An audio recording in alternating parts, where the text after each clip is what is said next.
pekerja asing itu hanya diberikan kesempatan bekerja di 4D. D itu dirty, dark, dangerous, apa satu lagi? 3D atau itu eksplisit. Nah, yang di kita itu nggak ada. Ya. Ya, ada kata-kata pekerja asing itu adalah harus ahli. Tapi nggak jelas apa yang dimaksud ahli itu. Kadang-kadang pompa ban juga harus dibawa dari Cina, ya karena bannya itu berbeda. Tukang las misalnya ya, nah, itu nggak spesifik ya. Dia bilang ahli itu, oke kita tukang las banyak di sini. Kemudian operator crane alat besar kita berlebihan, banyak orang kita keluar di luar negeri.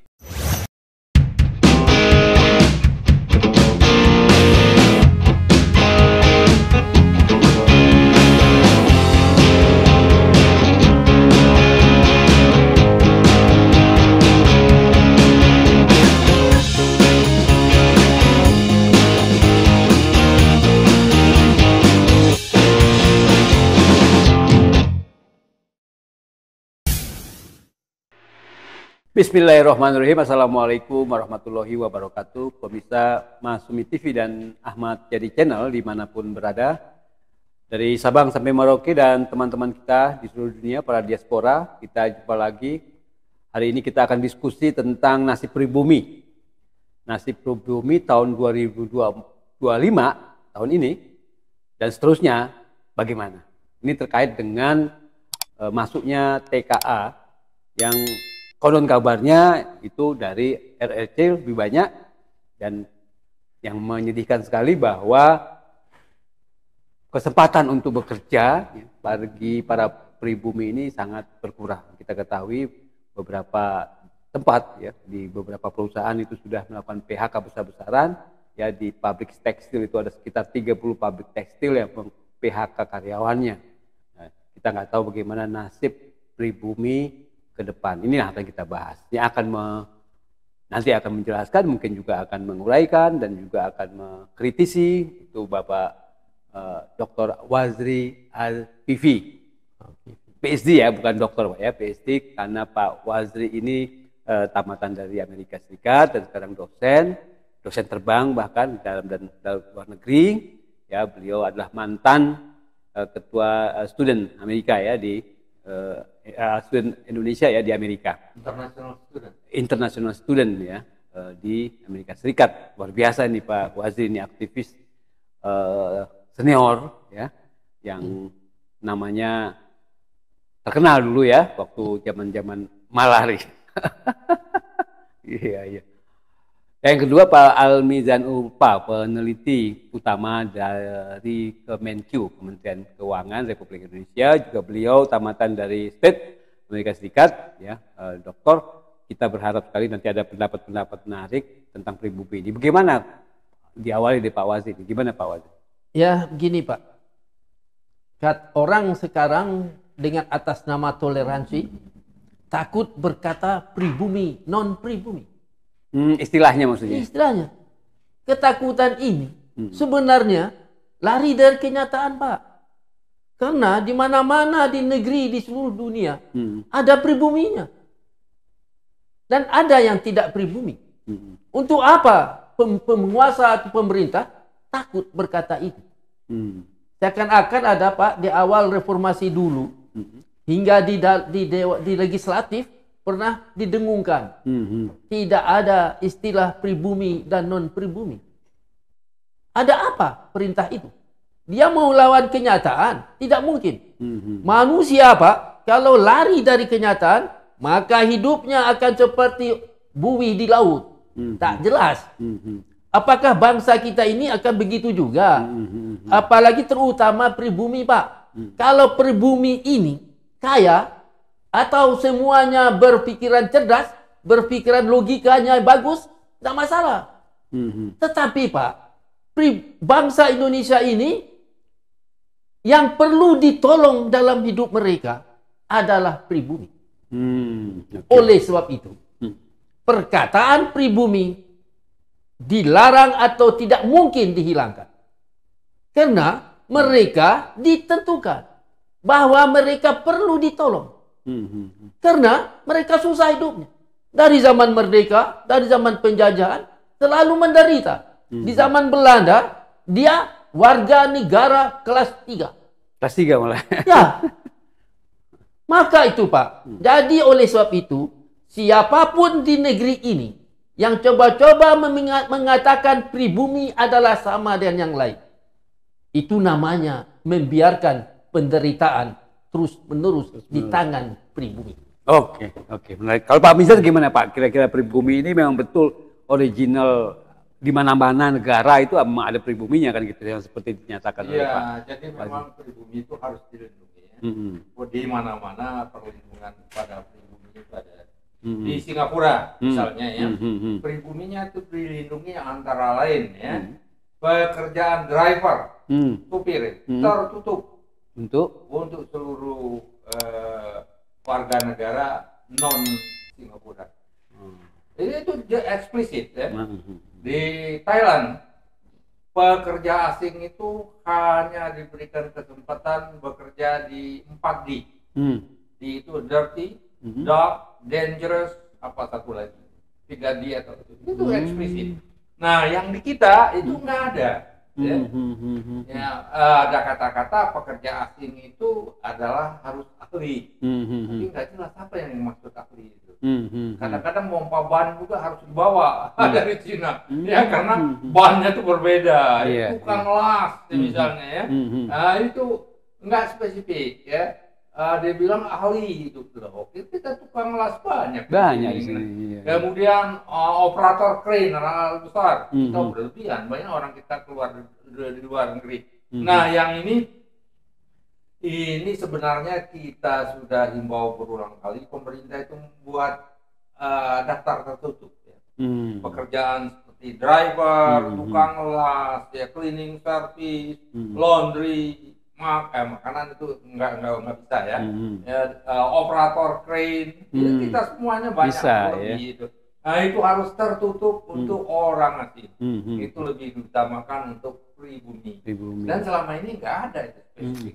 Dikatakan tenaga kerja asing harus ahli. Itu apa maksudnya? Ahli narik kabel. Lah orang kita ahli juga narik kabel, ahli mompa traktor. Ya, orang kita bisa mompa traktor, ngelas, apalagi orang kita ngelas di tengah lautan itu udah bisa ya, udah bisa ngelas driver, apalagi operator crane ya, dan lain-lain itu. Nah, yang ini seperti kecemasan Pak Waziri tadi harus dilindungi, pribumi ini harus dilindungi dengan cara antara lain memberikan negatif list. Daftar negatif list. Oke. Ya, seperti di Amerika juga. Di Amerika gitu ada. Di Australia juga ada, tapi berbeda derajatnya. Gimana cara melindunginya sesuai dengan kebutuhan, sesuai dengan ketersediaan tenaga kerja kita. Ya, misalnya laundry, pembersih rumah tangga, segalanya. Operator, orang kita banyak berlebih. Kenapa harus diberikan kesempatan kepada tenaga kerja asing? Tenaga pribumi harus diprioritaskan. Bagus tuh Pak, jadi pendapatnya bagus. Jadi kalau misalnya selama ini kan yang namanya negatif list itu kan terkait dengan produk-produk ekspor impor biasanya kan. Kalau untuk soal tenaga kerja nggak ada ya. Artinya memang belum ada sampai sekarang. Harus diadakan. Betul. Nah Pak Waziri, kalau misalnya melihat ke depan 2025 sampai 2045 ya, artinya 1 abad Pak. Itu kalau misalnya seperti ini saja, seperti sekarang ini kondisinya gitu. Kira-kira kapan itu yang namanya istilahnya pribumi seperti dihilangkan gitu ya? Ya. Peranannya atau mungkin kewajiban negara untuk melindungi mereka itu seperti hilang gitu. Itu kira-kira tahun berapa tuh Pak? Ini Pak, ini perkataan pribumi ini harus dipastikan ada. Apa sebab? Karena di dalam suatu program negara, dia harus menyebut golongan khusus untuk ditolong, untuk diselamatkan. Maka golongan khusus itu namanya pribumi. Ya Pak, kenapa pribumi? Karena hampir 95% negeri ini, kira-kira sampai sekarang ini 260 juta orang itu pribumi. maka itu harus diselamatkan. Tidak ada lagi penguasa berkata, oh, tidak ada pribumi, non pribumi. Tidak masuk akal, Pak. Itu adalah basa-basi yang tidak berdasarkan pengabdian. Kita penguasa sekarang ini harus mengabdi. Betul, semua orang diselamatkan. Tetapi yang menderita pribumi. Maka Pak, seperti perjalanan kapal di laut. Kalau kapal itu karam, atau di sungai yang bagus. Kalau perahu itu karam di sungai yang berderas, ada orang yang hanyut di tengah. Ada orang hanyut di tepi sungai. Yang diselamatkan siapa, Pak? Yang tengah, ya? Yang tengah. Maka di tengah itu sekarang adalah pribumi. Ada orang, Pak, yang pura-pura tak tahu atau apa. Dia katakan 2045, apa kata Bapak tadi? Yang 1 abad itu ya, jadi Indonesia berkah, Indonesia emas. Indonesia emas. Kalaulah itu betul-betul emas, Pak, maka pribumi terus terang berbahagia hidupnya. Baru emas. Kalaulah pribumi tetap menderita, oligarki yang bisa menguasai pribumi terus dikatakan emas, itu bukan emas, Pak. Itu adalah yaitu besi berkarat yang siap memberi tetanus kepada yang menyentuhnya. Nah, itu Pak. Jadi oleh sebab itu, sebelum kita bicara Indonesia emas, mikir dulu. Kalau Indonesia emas itu betul-betul emas 2045, maka pribumilah yang merasakan bahwa negeri ini adalah negeriku. Bahaya, Pak, sekarang. Apa sebab? Semua pekerjaan-pekerjaan yang rendah-rendah ini telah dikerjakan oleh mesin. Kalau pribumi tidak dinaikkan kecerdasannya, yang pekerjaan mesin tadi, tidak, akhirnya pribumi akan menganggur, Pak. Karena pekerjaan-pekerjaan yang tidak memerlukan pikiran diambil oleh mesin. Kalau pribumi yang tidak dididik untuk menjadi cerdas itu dibiarkan hidupnya mereka, maka pekerjaannya sudah tidak ada. Seperti kita lihat sekarang, semua di mesin. Oleh sebab itu, penguasa sekarang, mungkin di bawah Presiden Pak Prabowo ini, berpikirlah kembali.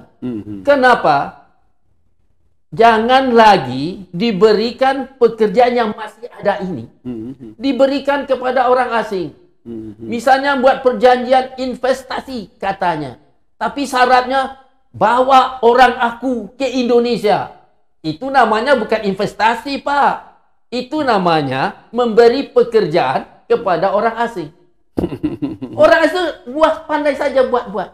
Kenapa? Kami terpaksa bawa orang kami. Karena orang di Indonesia tidak mengerti. Kalau itu katanya, sudah. Jangan panggil ke Indonesia kalau itu alasannya. Oke, kalau gitu pertanyaan ke Pak Mizan. Bahasa istilah yang Pak Walji barusan katakan itu kan seperti istilah turnkey project. Artinya beserta tenaga kerja dibawa ke sini gitu kan. Itu kan ketentuan investasi di mana-mana seperti itu, seperti hal yang wajar gitu. Gimana kira-kira? Nah, ini masalah turnkey project ini harus hati-hati. Karena walaupun turnkey project itu uraian biayanya itu harus eksplisit. Jadi waktu saya pernah mengelola loan dari Bank Dunia dulu, mereka samarkan cara melindungi tenaga kerja dalam negeri itu tersamar, ya. Jadi swidu. Kalau tadi kan jelas negatif. Nah, sekarang untuk mengerjakan proyek ini tarifnya itu rendah, relatif rendah dari orang internasional. Karena ketentuan Bank Dunia nggak boleh diskriminasi. Kalau proyek-proyek Bank Dunia nggak boleh kita buat ada pribumi, non pribumi, nggak bisa. Gitu. Jadi seluruhnya pribumi dan orang non pribumi dan orang internasional sama. Jadi gimana caranya saya katakan supaya orang pribumi ini tertolong? Tarifnya ini rendah. Direndahkan. Sehingga orang internasional nggak berminat. Sama aja kalau kita mau kerja di Afrika. gajinya hampir sama aja, jadi irian aja lah katakannya di Afrika. Kalau gajinya nggak beberapa kali lipat mungkin nggak ada yang mau kan. Benar. Dan juga ya salah satu seperti tadi ya Pak Wazri ya, pekerjaan-pekerjaan yang ada supaya membatasi tenaga kerja asing itu ya di dalam uraian-uraiannya tuh deskripsi kerjaan itu termasuk biayanya kan. Termasuk biaya. Tenaga kerja tuh biayanya tinggi kan. Iya. Nah, jadi jabatan-jabatan itu harus diberi batasan ya, tingkat gajinya itu. Betul. Ya, yang orang-orang internasional ya, nggak akan tertarik dengan gaji itu. Ya orang Amerika atau orang Cina yang gajinya jauh lebih rendah kemungkinan ya. Nggak tahu orang Cina, orang Jepang, orang Korea. Kalau gajinya lebih kecil dari waktu mereka kerja di Australia kan nggak akan mau. Iya. Sini kan meninggalkan istri. Ninggalin anak istri ya. Betul. Kemudian lingkungan baru banyak tidak pasti kan. Mengharapkan kalau kita pindah gajinya lebih tinggi, keamanannya lebih baik. Jadi salah satu cara membendung ini tenaga kerja asing terselubung ya. Terselubung itu melalui skema tarifnya itu. Oke, menarik nih. Jadi kalau misalnya turnkey project yang tadi saya masukkan oleh Pak Mizan dan tadi diawali dengan istilah apa tadi Pak Wazri, itu kan mereka punya alasan. Satu alasan turnkey project itu kan karena satu alasannya mereka mau menghemat biaya tenaga kerja yang tadi memang mahal itu kan. Jadi dibawalah dari negara mereka ke sini gitu kan. Atau juga ya mereka juga punya nasionalisme bahwa banyak tenaga kerja yang tidak tertampung di negaranya maka dilempar ke sini gitu kan. Ada aja yang negara seperti itu, seperti Cina itu memang betul karena penduduknya begitu besar gitu kan, banyak tenaga kerja yang menganggur gitu kan, yang menganggur, setengah menganggur mungkin, dibawa ke sini kan begitu.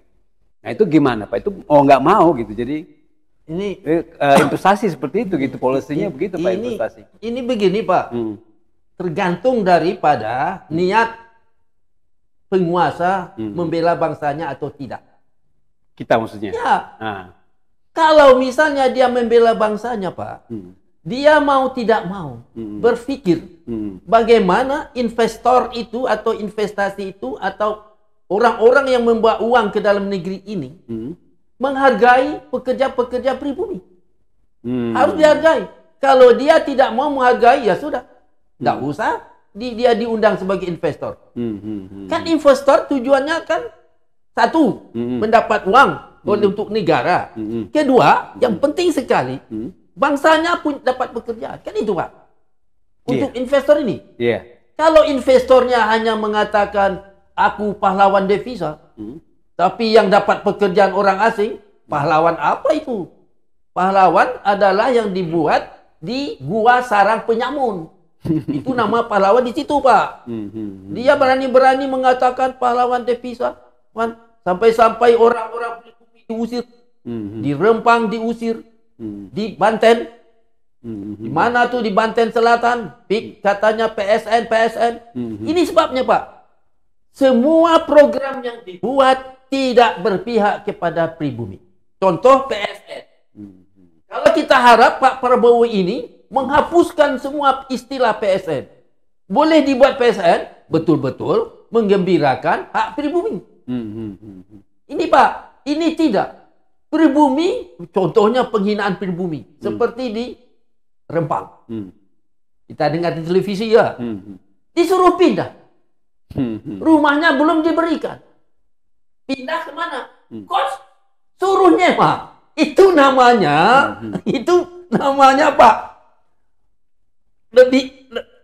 Kalau kita hitung IQ monyet dengan IQ manusia, lebih tinggi IQ monyet itu. Kalau gitu caranya ya? Ya, kalau nyuruh orang pindah, kan dari dari nilai 10, nilai 11 kan? Atau nilai gini, nilai tinggi kan? Misalnya, itu rumah sana. Bagus, lebih baik ke rumahnya sekarang misalnya rumah orang kampung. Yaitu sebenarnya serba tidak masalah. Tidak salah orang kampung. Dibuat sana seperti hotel bintang 5. Ditanya pada dia, Bapak mau pindah atau tidak? Itu sana. Tidak usah diusir-usir. Pasti yang itu mau pindah. Okelah kalau begitu. Saya pindah. Begitu menghormati pribumi. Pak. Harusnya gitu ya? Harusnya begitu. Jangan dianggap pribumi ini bisa diusir-usir. Perangnya itu yang harus dihilangkan. Karena pribumi lemah, sekolah tidak ada, kirim preman, ketakutan. Itu namanya pribumi, namanya dihilangkan dari muka bumi. Dia pribumi. Jadi hilang bumi mungkin. Oke. Ini masalah. Oke. Ya, sebentar nih Pak Mizan lagi nih. Apa namanya? Kira-kira apa yang harus dicapai oleh kita sebagai negara supaya pribumi betul-betul berjaya di tanah sendiri kan gitu kan. Tadi kalau berkaitan dengan investasi gitu kan, Turki Project itu harus jelas gitu kan, harus terbuka dari segi biaya semuanya. Kemudian dari sisi tadi negatif list ya, soal tenaga kerja apa-apa. Selain itu apa lagi nih Pak kira-kira? Nah itu yang paling penting seperti Pak Waziri dia mengambil keputusan itu, dia punya tekad yang dalam untuk melindungi pribumi. Itu yang paling penting. Sedang mekanismenya itu udah jelas, gampang. Pertama membuat negatif list yang tertutup untuk orang asing, dan yang kedua ya, dia harus bisa menyamarkan, menyamarkan di dalam proyek-proyek itu unsur tenaga kerja itu tarifnya direndahkan dengan tarif-tarif internasional, sehingga nggak ada persaingan dengan orang internasional. Ya yang itu paling tidak dua cara itu untuk melindungi pribumi. Kemungkinan banyak cara lain, tapi yang paling penting pengambil kebijakan itu seperti Pak Waziri bilang, itu mempunyai hati dan semangat, pikiran, pola pikir. Ini bangsa saya ini harus dilindungi. Itu prinsip utamanya. Saya sepakat dengan Oke, terima kasih Pak Waziri. Terakhir, konstitusi kita menjelaskan bahwa negara wajib melindungi segenap bangsa. Nah itu kan sudah berjalan selama ini. Pak, kata Bapak sudah berjalan. Belum berjalan, nah itu gimana? Ini masalah Pak, kita bicarakan sekarang. Karena tidak jalan, bertolak belakang. Hanya di atas kertas Pak. Di lapangan jauh panggang dari api. Nah ini Pak, contoh begini, contoh banyak. Negara membiarkan pengiriman tenaga TKW ke luar negeri untuk bekerja sebagai pembantu rumah. Negara tersenyum-senyum adalah disebut pahlawan devisa. Kok begitu dikatakan pahlawan devisa? Negeri lain tidak Pak. Negeri lain Filipina misalnya, kalau kita pergi ke Arab, Filipina itu Pak bekerja hanya sebagai di toko-toko. Kita lihat di toko-toko mana di Kuwait itu macam-macam. Itu kebanyakan bukan Melayu. Saya pikir orang Indonesia. Rupanya orang Filipina. Orang Filipina saja menghitung apa jenis pekerjaan yang diberikan kepada bangsanya. Tapi Indonesia apa Pak? Kadang-kadang dibakar itu. Saya lihat karena disiksa. Jadi pembantu rumah paspornya dipegang oleh tuan rumah. Itu kan penghinaan. Dia tidak bisa berkata aku mau pergi, aku mau pulang, tidak bisa. Apa sebab? Paspor dipegang orang lain. Dan pemerintah membiarkan ini Pak. Dan artinya itu tidak melindungi gitu negara. Tidak melindungi. Oleh sebab itu kita harap Pak Presiden Prabowo ini lindungilah semua bangsa ini. Kaji, kalau dia keluar negeri jadi apa? Ini banyak di Kamboja jadi apa itu? Dijual-jual, dibeli-beli orang. Masa bangsa kita bisa, kecuali Pak, ketika di luar negeri mukanya berubah dari muka bukan pribumi, terserah. Tapi mukanya pribumi kemana-mana. Berjalan-jalan di tengah kota New York, muka-muka pribumi. Berjalan-jalan di tengah kota mana Sydney, tetap pribumi. Itu masalah Pak. Oleh sebab itu, pemerintah sekarang harus memberi kesadaran kepada orang-orang yang ingin bekerja jadi pembantu rumah di luar negeri, harus dididik. Kalau mau juga, saya rasa tak usahlah, kerja lain sajalah. Kalau tidak, buat kerjaan di sini. Kalau ada misalnya investor tekstil yang mau mem-PHK berpuluh-puluh ribu buruh, itu pelajari.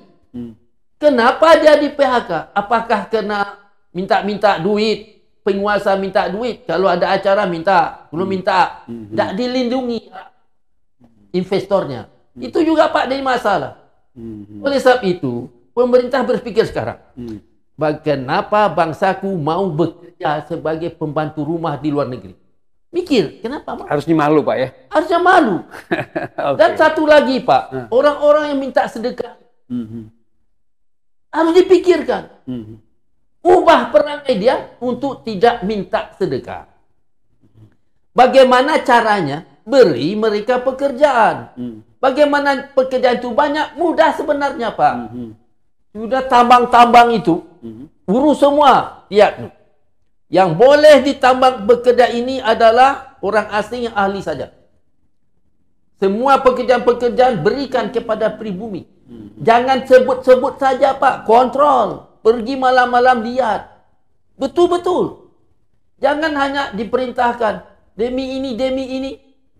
Seperti manisnya tebu di bibir. Tidak sekarang. Pemerintah seperti Umar bin Khattab. Umar bin Khattab kan jalan-jalan malam-malam. Mendengar rakyatnya menangis, anaknya menangis. Terus ditanya, kenapa anak kamu menangis? Anak saya menangis Pak, menunggu masak batu yang direbus. Begitu Umar bin Khattab. Tapi Indonesia ini hanya dia asik-asik ke luar negeri. Dengan berkata, sombong pun bukan main. Bertemu dan rakyatnya di luar negeri Pak. Tidak mau negur. Kita yang negur. Aturan kan dia yang negur. Siapa ini maksudnya? Itu orang duta-duta besar macam itu. Duta besar itu. Kan dia harus menegur kita.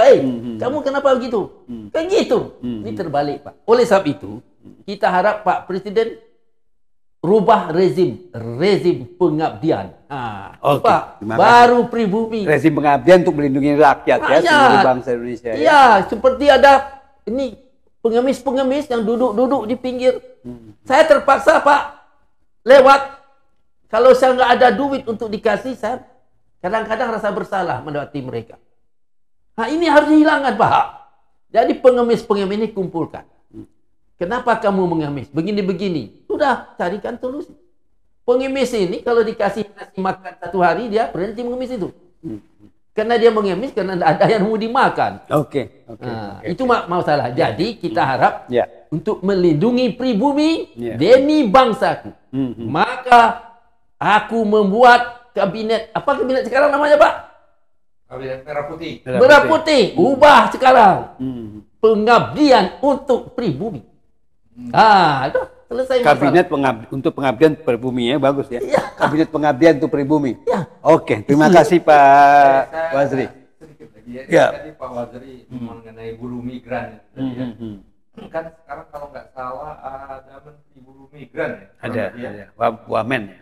Wamen ya. Wamen dengan tugasnya untuk buruh migran itu ya kalau nggak salah. Ya, ini kita harapkan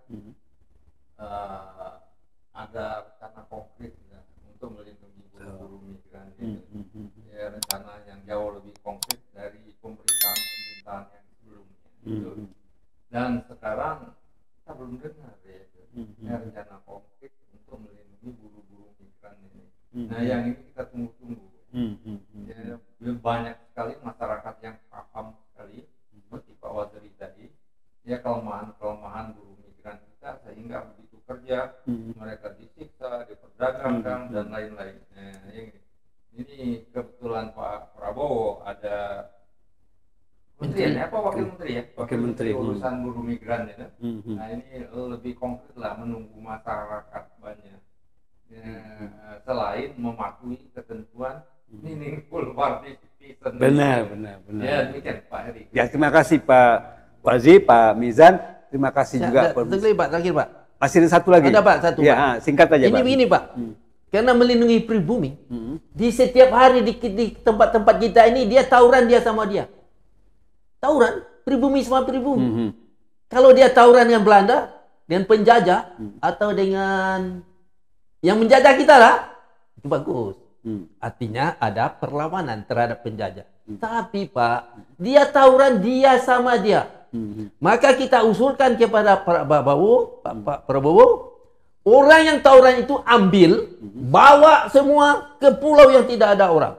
Nusa Kambangan misalnya. Ya, Oh ya kan. pulau tak ada orang. Ya. Diberi cangkul. Tanpa penghuni ya. Ya, diberi cangkul, diberi bibit, dikasih makan sekitar 6 bulan. Sudah itu tidak diberi makan lagi. Karena cangkul dah beri. Sudah, Pak. Itu aja. Menyelamatkan pribumi, Pak.